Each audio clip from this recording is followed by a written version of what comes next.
Hi, everyone, and welcome back to this week's edition of Sacred Anarchies. I am here, always, virtually, digitally, with my best friend and co creator, Barry Taylor. And this week, we have an ocean between us. Isn't that right?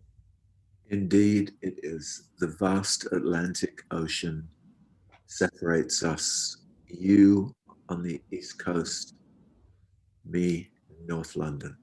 I know you're in London, and I'm in Washington, D.C. at the moment. Ooh, capital to capital. Exactly. That is exactly where I was going with that. Oh, there you go. If you could read my mind, girl. Oh, sorry. What tale my thoughts would tell. Okay, so we usually release podcasts on Tuesdays. We have always released podcasts on a Tuesdays. And what happens when we get out of the same time zone? We release a podcast on a Wednesday. Yeah, It's that's hard. It's hard to connect. This is why I just want to say this is why, not last March, not 2 months ago, but the March before, the March of 2020 when the pandemic started. This is why when we were starting H and Co, we were launching everything. I got on a plane to be with you for the pandemic because I thought, and I was in LA at the time, that was 8 hours. That kind of time difference kills our productivity. Plus, I just thought, if the world is kind of shutting down, who do I want to shut down with? Well, my bestie, Barry Taylor. and so what? Remember that? I was at John Wayne Airport in Santa Ana, and I was like, I'm getting on a plane one way to London. Yeah, I was like, oh, okay then. But we totally have the kind of friendship where one of us could call and be like, we're getting on a plane. It's a one way. You just have to deal with the fact that I'm moving in for, I don't even know how long. Yeah, 3.5 months. Yeah. And that's why. And now I'm living in England Yeah, because in that 3 months, I met my husband. so now I've got to move. I was so happy because it's so funny. It's like, am I happy I met my husband? Do I love him so much? Absolutely, 100 million%. Am I like out of my mind excited that you and I are finally in geographic proximity to each other? Yes, very. So it's a double whammy. You know, you could say that the Lord has blessed you. You could say the universe has shined upon you. Or you could say just life worked out really well. Just a little bit of luck with a little bit of love. With a little bit of ancient luck. Okay, so every week when we do podcasts, we usually kind of talk about something current that's happening in religion, Christianity, culture, art, whatever. We always have cool shit, usually to talk about. We're interviewing someone cool. And this week we took a look at the religious news to see if there was anything really cool happening on the Christian front that we wanted to discuss. And do you know what we found? Not very much. Well, A snooze fest. Oh my God. And it's not because people aren't reporting religious news, it's because the stuff that's happening in religion throughout the world is the most boring, like dated topics and debates and questions. And I feel bad because I know that they are important to the people who are involved in them. But it's like, is this what faith engagement in the 21st century has come to? well, I mean, you could say it's a bad news week. You could also say that the news service is only reporting on issues that they think are important, and there might be lots of other things going on that aren't. But I mean, it was definitely a bit of a. I mean, you know what it was really? It was just predictable. Yeah, and I think that's what I just hate about it all. And if this whole like God conversation ever gets tired for me, which it does fairly frequently, I need to constantly recharge my batteries when it comes to all this. It's because it is predictable. I'm just so tired of it being predictable. I want it to be more exciting. I'm not usually such a complainer on the podcast. I just feel like complaining a little bit today. Okay, you're having a little whinge. Maybe it's jet lag. Okay, well, so for instance, not only in religious news, but just made national news and probably international news in general is the fact that, President Biden, current president of the United States, who is a Catholic, now it's like all over the news that Catholic bishops want to ban him from taking communion, from participating in the Eucharist because of his views on abortion. Rome, the Pope, they're saying, nope, absolutely do not deny him the Eucharist. But the fact that this is even a thing, Yeah, I don't get well, I mean, don't you think that that's in some religion. ways is the problem or the challenge that traditional religions have, is that they're so protective of their dogmatic positions. Yeah. They can't. It's just so weird, you know. There's never any wiggle room, except there's always wiggle room. I mean, the joke is, you know, here you have Joe Biden, who goes to church regularly, like faithfully. I mean, he's a devoted. I mean, Pro-life Catholic. even when he was over here for the G7 thing, Yeah. he went to church on the weekend. Do you Uh, know he carries the rosary around with him? yeah, yeah, I know his son's rosary or something, right? But the point I was going to make is, so he's getting slammed because of a public opinion or stance on abortion. Our Prime Minister Boris Johnson got married in the Catholic Cathedral here in London, Yeah. sort of by surprise a few months ago. Um, and everything about it had everybody going, well, wait a minute, he's been married twice before. Uh, he was living with his girlfriend. They had a child out of wedlock. No, I'm not judging any of that.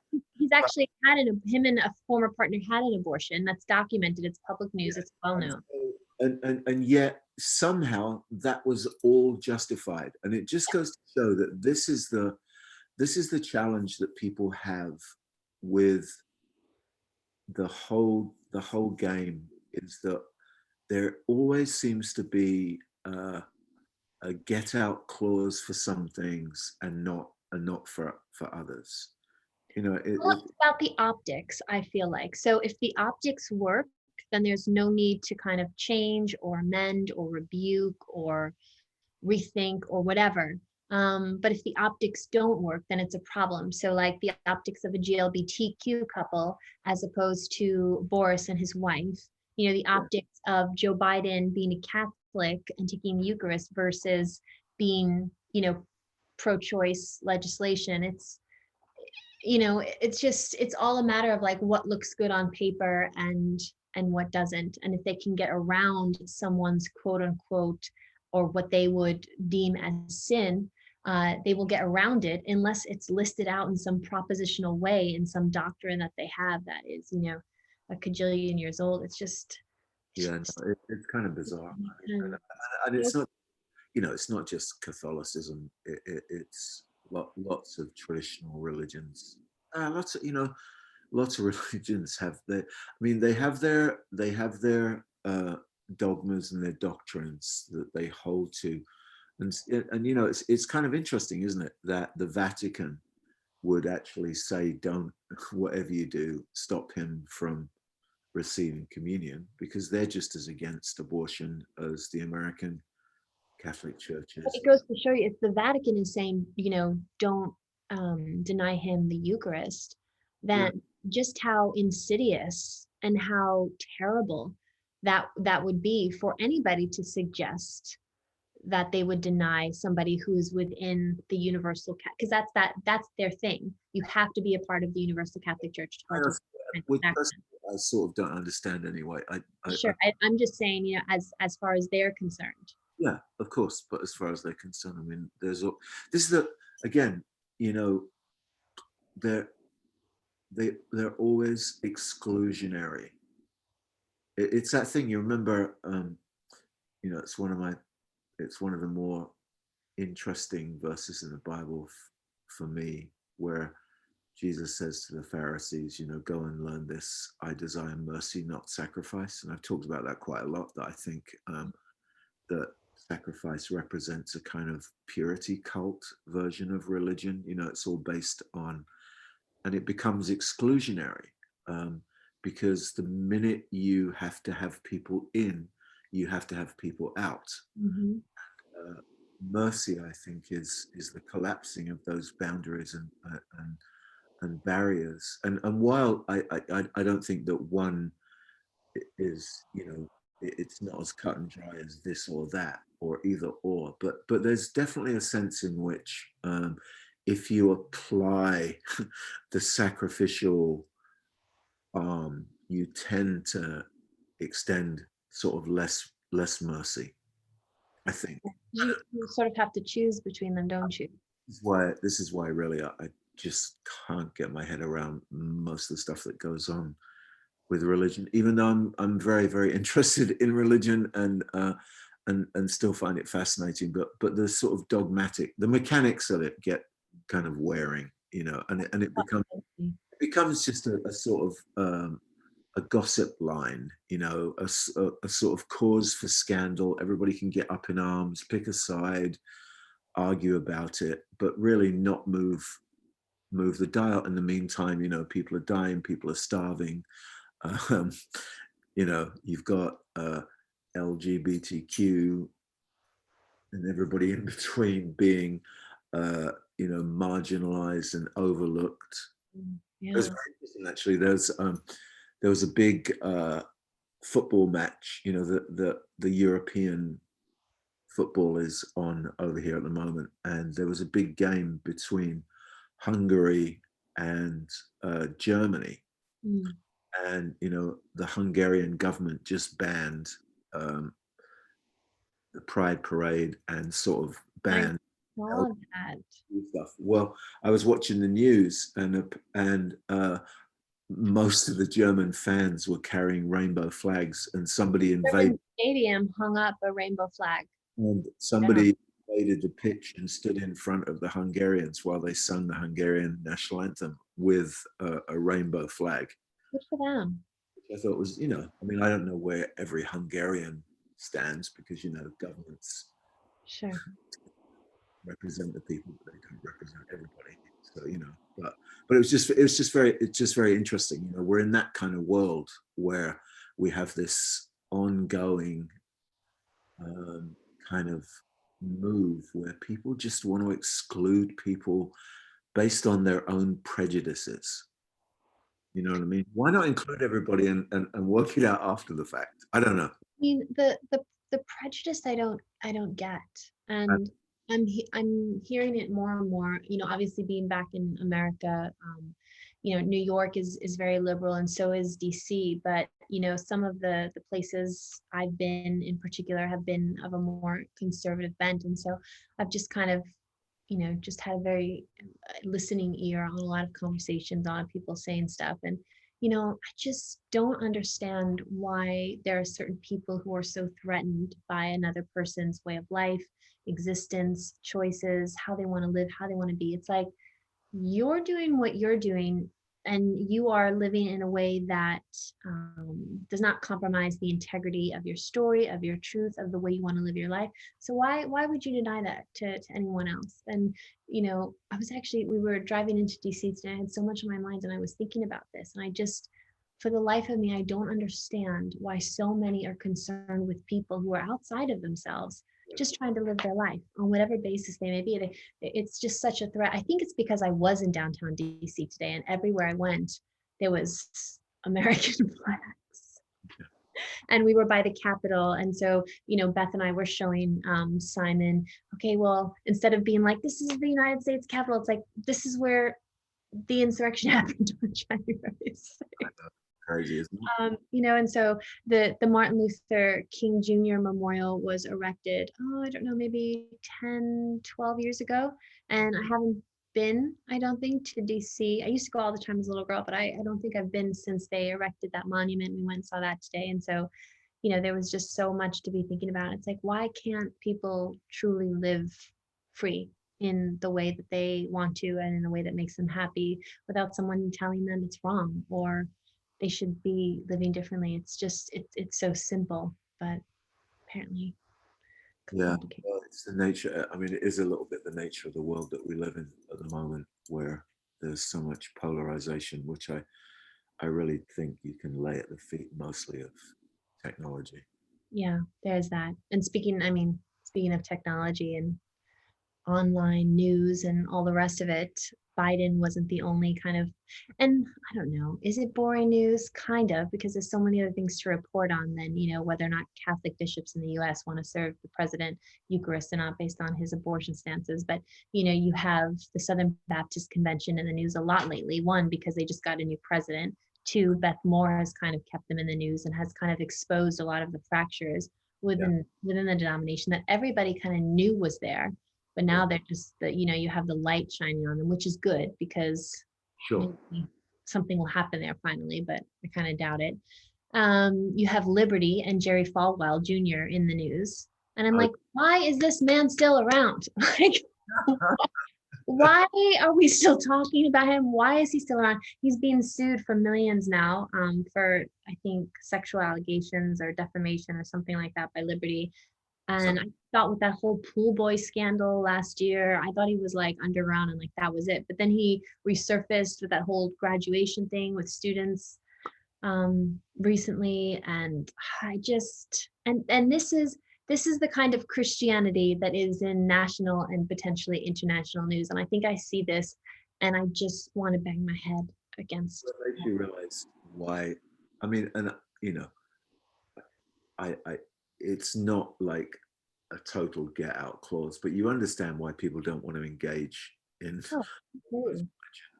when they see all this stuff going on, especially because while we can acknowledge that we have a long way to go as societies, there's generally an expectation that religion ought to be one step ahead, leading the way, and when it doesn't, people can get quite harsh about that. But people are people. It's Mirsal Wolf that says in one of his latest books, what was it, A Public Faith or Flourishing? I think those were his last two. And in one of them, he talks about how religion is and faith is malfunctioning in the world, Yeah, and what that looks like and what we might need to do about it. And I think we see that all over the place. There's just a short circuiting of everything religion and faith is and was supposed to be, which is essentially, you know, humanity's so far to date greatest meaning making mechanism, and is absolutely malfunctioning and failing. And I know that to even say that it's failing is probably offensive to a lot of people, because the kind of pushback to that statement is, well, maybe there's been bad but there's been a lot of good too. Yeah, there has been a lot of good, but there's a lot of good in a lot of things. And well, it's not the problem. The problem is all the bad stuff that needs to be addressed and be made to account for itself. yeah. I mean, the problem is that it's not failing everybody. In fact, it's working quite well for some people.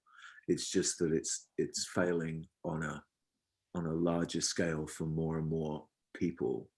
Um, and I think it's like many things. It's because it's out of sync and out of step with the times in which we live. It's the classic.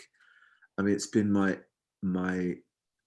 I've been on riding this horse for a really long time, but somewhere along the way, people got the idea that the goal of religion is preservation of the past. And I just think that that's why you have the problem. Not that the past shouldn't be honored or acknowledged. There wouldn't be, you need the sort of trajectory and the history and the tradition to keep the story alive and stuff like that. But to be held hostage by it is something very different. And to think that everything has been written in stone already, rather than needs to be written again and again and again, as a as times shift and change. On an entirely different note, while I was waiting for you to come, I love this magazine. It's called Lapham's Quarterly. It's put together by this guy Lewis Lapham, and it's kind of a sort of, I don't even really know how to describe it. It's a magazine that basically picks a topic and then looks at that topic throughout human history. So you might get a quote from or an article, about Marcus Aurelius, and then something. But this one's on technology, and there's in the back of it there's a little section where it says Deus in Machina, religious technologies past and present, and it has 7 technologies that have been around in the church, and they're kind of interesting. Do you want me to read them really quickly? Yeah, go for it. So the first one is a thing called the Adhan astrolabe, which is an astrolabe. They think were first invented by Roman navigators, and by the 8th century, they become commonplace astronomical tools in the Muslim world. And what they do is they calculate the precise time for Islam's 5 daily prayers. That's a technology. Then they talk about Tibetan Buddhist prayer wheels that have been around since the 13th century, and they believe that each rotation of that cylinder is supposed to have the same spiritual effect as reciting a mantra. And it said, this monk said, just being struck by the wind which has touched such a prayer wheel cleanses a great number of sins and obstacles to enlightenment, and is said to implant the seed of liberation. So there's another technology, a tin can blowing in the wind. Only that are true. To touch the wind. Servant of Philo, which was a 3rd century life-size robot in the form of a woman that when a cup was placed in her hand would pour drink into it, and it was used to make offerings to the gods. 3rd century. And then there was this thing called the Turiano monk in the 16th century. It's in the Smithsonian, actually. You could have seen it today. It's a 16-inch tall clockwork robot in the form of a Christian monk that can walk in a maze, kiss his rosary, and beat his chest in self-flagellation. And there's, the debate in New York about whether or not Jews are allowed to press elevator buttons on the Sabbath. Yeah. So since 2001, all Israeli high-rise buildings with 2 or more elevators, they're programmed to stop on every floor on the Sabbath. Isn't that, and then the other one is